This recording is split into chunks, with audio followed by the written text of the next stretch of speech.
Praise the lord. దేవుని నామానికి స్తోత్రములు కలుగునుగాక. దేవుని బిడ్డలారా, సబ్స్క్రైబ్ చేయని వాళ్ళు సబ్స్క్రైబ్ చేయండి. అనేకులకు ఈ యొక్క వాక్యాన్ని మీరు అందించండి. Praise the lord. దేవుడు మిమ్మల్ని దీవించునుగాక. యేసు నామములో మీకు శుభములు కలుగునుగాక. దేవుని బిడ్డలారా, మరి ఈ సమయంలో మనము దేవుని వాక్యం ధ్యానించుకుందాం. కీర్తనలు 130 అధ్యాయము 7వ వచనము. యెహోవా మీద ఆశ పెట్టుకొనుము, యెహోవా యొద్ద కృపయు సంపూర్ణ విమోచన దొరుకును.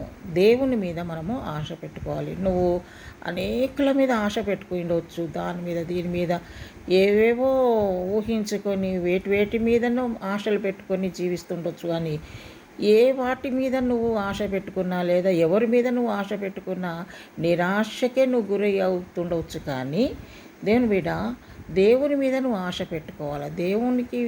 దేవుడు నాకు సహాయం చేస్తాడు. 146వ కీర్తన 5వ వచనంలో, ఎవనికి దేవుడు సహాయుడగునో, ఎవడు తన దేవుడైన యెహోవా మీద ఆశ పెట్టుకునో వాడు ధన్యుడు అని వ్రాయబడింది. దేవుని బిడ్డ, దేవుడు మనకు సహాయం చేసేవాడు. మరి దేవుడు మనకు సహాయం చేస్తున్నప్పుడు ఎవరినో నమ్మి మోసపోవడం ఎందుకు, ఎవరి మీదనో ఆశలు పెట్టుకోవడం ఎందుకు? దేవుని మీద ఆశ పెట్టుకోవాలి. నా దేవుడు నాకు సహాయము చేస్తాడు. దేవుణ్ణి మనం సహాయం అడిగితే ఆయన సంపూర్ణమైన విమోచన ఇస్తాడంట. సంపూర్ణమైన కృపయు సంపూర్ణమైన విమోచన ఆయన దగ్గర దొరుకుతుందంట. దేవునికి స్తోత్రం. హల్లెలూయా. నీకు సంపూర్ణమైన ఆశీర్వాదం కావాలన్నా, సంపూర్ణమైన నెమ్మది కావాలన్నా నువ్వు దేవుని మీద ఆశ పెట్టుకొని జీవించాలి. దేవుని మీదనే మనం ఆశలు పెట్టుకోవాలి.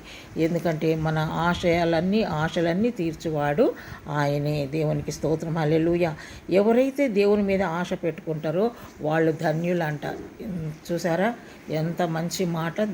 దేవుని యందు మనము ఆశ పెట్టుకొని దేవుని నమ్ముకొని జీవిస్తే మనం ధన్యులం.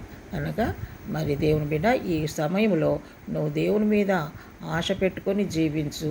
దేవుడే నీ యొక్క కార్యములన్నీ కూడా సఫలము చేస్తాడు. నీ ఆశలన్నీ కూడా ఆయన తీర్చే దేవుడు. దేవుని నామముకి స్తోత్రం. హల్లెలూయా. కనుక ఆ విధంగా ముందుకు సాగు. దేవుడు తప్పకుండా నీ ఆశను నెరవేరుస్తాడు. ఆశ గల ప్రాణాన్ని ఆయన తృప్తిపరిచే దేవుడు. దేవునికి స్తోత్రం. Praise the lord. God bless you.